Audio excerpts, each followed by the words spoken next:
नमस्कार. तुम्हा सर्वांना स्वातंत्र्य दिनाच्या खूप खूप शुभेच्छा. तर आजची रेसिपी आहे आपली तिरंगा रेसिपी आहे. तर त्यामध्ये आपण तिरंगा पुरी बनवलेली आहे, तिरंगा राईस आणि तिरंगा मोड आलेले कडधान्य ठेवले आहेत आणि बटाट्याची रस्सा भाजी केली आहे. चला तर मग रेसिपीला सुरुवात करूया. इथे मी 7 ते 8 बटाटे घेतले आहेत. त्यामध्ये कुकरच्या भांड्यामध्ये टाकून त्यामध्ये पाणी टाकून आपण बटाटे उकडून घेणार आहेत. आता कुकरचं झाकण लावून आपण हे बटाटे वाफवून घेणार आहेत. तर त्याला 2 ते 3 शिट्ट्या करून घेणार आहेत.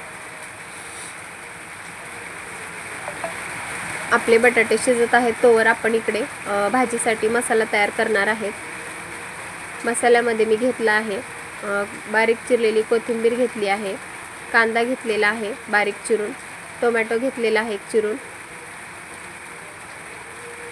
तेजपत्त्याची 4 ते 5 पानं घेतली आहेत, अद्रक आणि लसणचं वाटण करून घेतलं आहे आणि 2 ते 3 दालचिनीचा तुकडा, 4 ते 5 लवंगा आणि 4 ते 5 मिरे घेतले आहेत.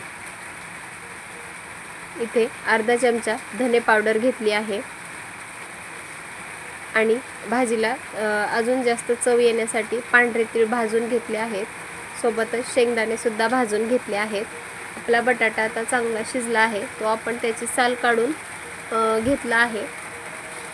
आता इकडे भाजीसाठी फोडणी तयार करणार आहेत. गॅसवरती कढई गरम करायला ठेवली आहे. तेल चांगलं तापलं की त्यामध्ये आपण मोहरी टाकणार आहेत.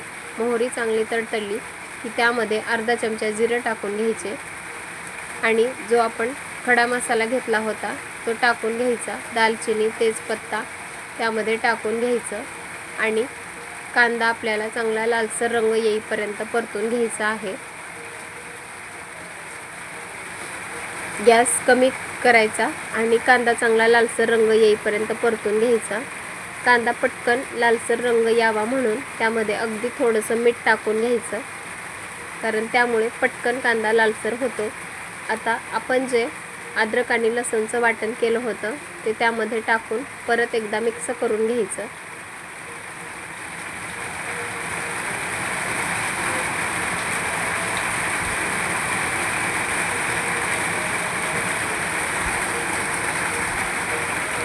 चांगलं मिक्स करून घ्यायचं. नंतर बारीक चिरलेला टोमॅटो त्यामध्ये टाकून घ्यायचा. इथे तुम्हाला जर असा चिरलेला टोमॅटो आवडत नसेल तर तुम्ही त्याची मिक्सरला बारीक प्युरी सुद्धा करून घेऊ शकता.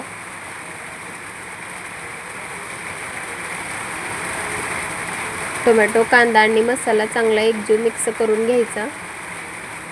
नंतर सुक्या मसाल्यामध्ये धने पावडर टाकून घेणार आहेत.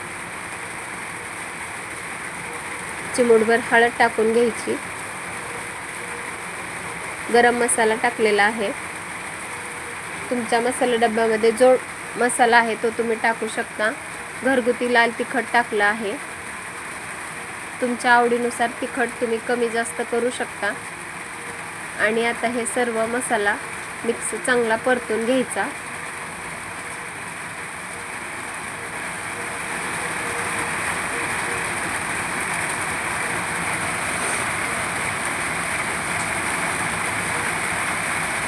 आपला मसाला चांगला परतत आहे आणि त्याला तेलही सुटलं आहे.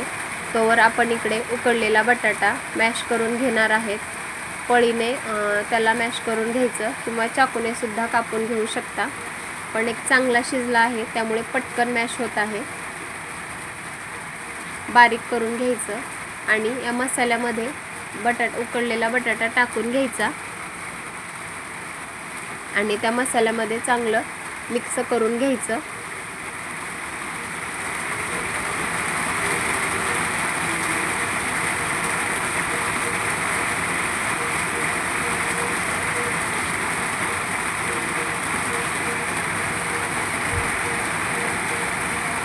ही भाजी एकदम बनवायला सोपी आहे आणि पुरीसोबत खायला एकदम छान लागते. तर ही रेसिपी नक्की ट्राय करा. नंतर भरपूर सारी चिरलेली कोथिंबीर आपण त्यावर टाकून घेणार आहेत आणि हा जो मसाला आहे सर्व भाजीला व्यवस्थित लागण्यासाठी एक 5 मिनिट आपण त्यावर झाकून ठेवणार आहेत. 5 मिनिट झालेले आहेत. झाकण काढून घ्यायचं आणि परत एकदा भाजी व्यवस्थित मिक्स करून घ्यायची।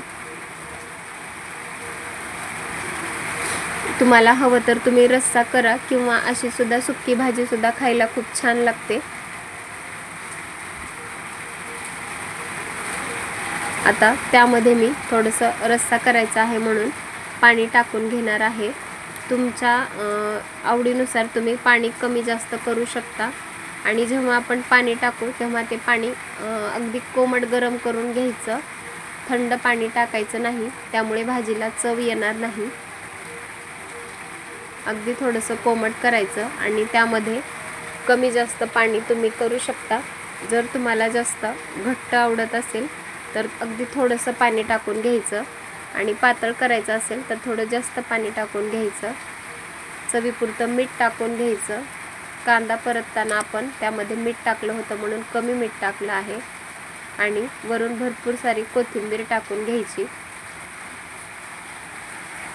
आपण जे शेंगदाणे आणि तीळ भाजून घेतले होते ते जाडसर मिक्सरला फिरवून घ्यायचे आणि त्यामध्ये टाकून घ्यायचे, कारण शेंगदाणे आणि तीळ जर टाकले तर एक भाजी चांगल्या प्रकारे आळून येते, घट्टपणा येतो आणि खायला सुद्धा खूप छान लागते, टेस्टी लागते।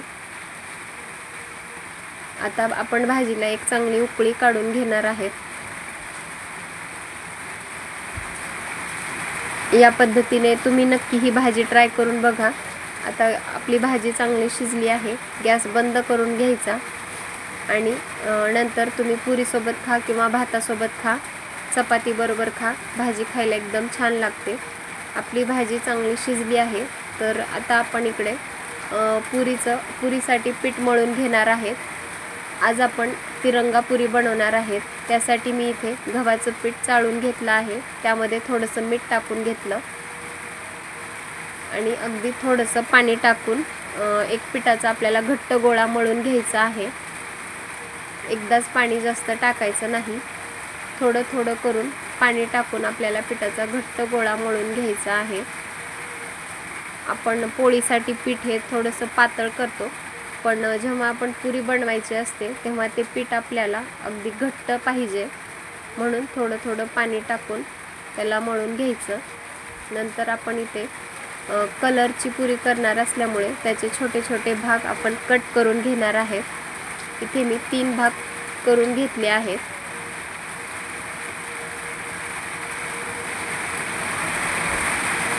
तर ह्या गोळ्यामध्ये आपण नारंगी कलर टाकणार आहेत, अगदी खायचा चिमूटभर कलर त्यामध्ये टाकून घ्यायचा आणि हे पीठ चांगलं मळून घ्यायचं। आपला नारंगी कलर तयार झालेला आहे इथे। आता आपण हिरवा कलर त्यामध्ये चिमूटभर हिरवा कलर टाकून परत हे पीठ मळून घेणार आहेत। कलर जेव्हा टाकला त्यावर थोडंसं एक पाण्याचा थेंब टाकायचा आणि हे पीठ मळून घ्यायचं। आपला हिरव्या रंगाचा सुद्धा गोळा मळून तयार झालेला आहे। पांढरा, हिरवा आणि नारंगी हे असे 3 गोळे आपले तयार झाले आहेत। तर आपण आता त्या पिठाचे छोटे छोटे बॉल बनवून घेणार आहेत। गॅसवरती आपण तेल तापण्यासाठी ठेवलं आहे।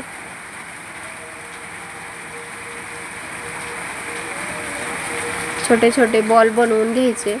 आता आपण इथे तिरंगा पुरी, आपला तिरंगा कलर तयार झालेला आहे। आपण या बॉलची आता छोटी छोटी पुरी लाटून घेणार आहेत।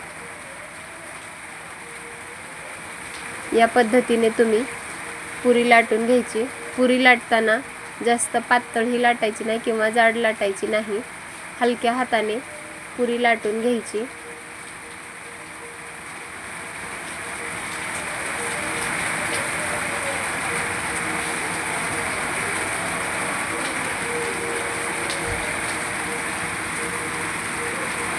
इथे आपली पुरी लाटून तयार झालेली आहे।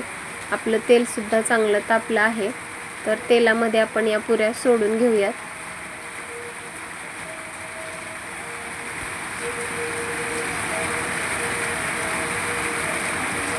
एका बाजूने तळल्या की दुसऱ्या बाजूने उलटवून घेऊयात।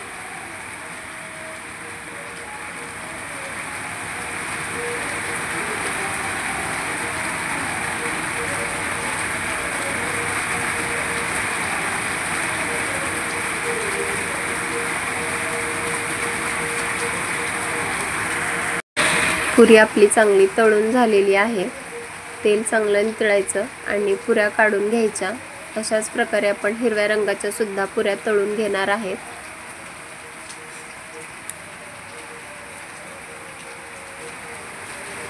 आपल्या हिरव्या रंगाची सुद्धा पुरी एकदम छान फुललेली आहे, टम्म फुगलेली आहे.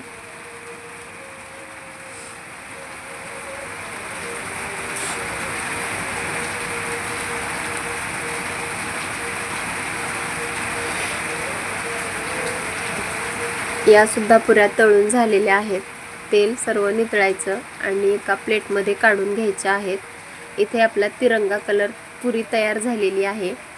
हिरवा, पांढरा आणि नारंगी.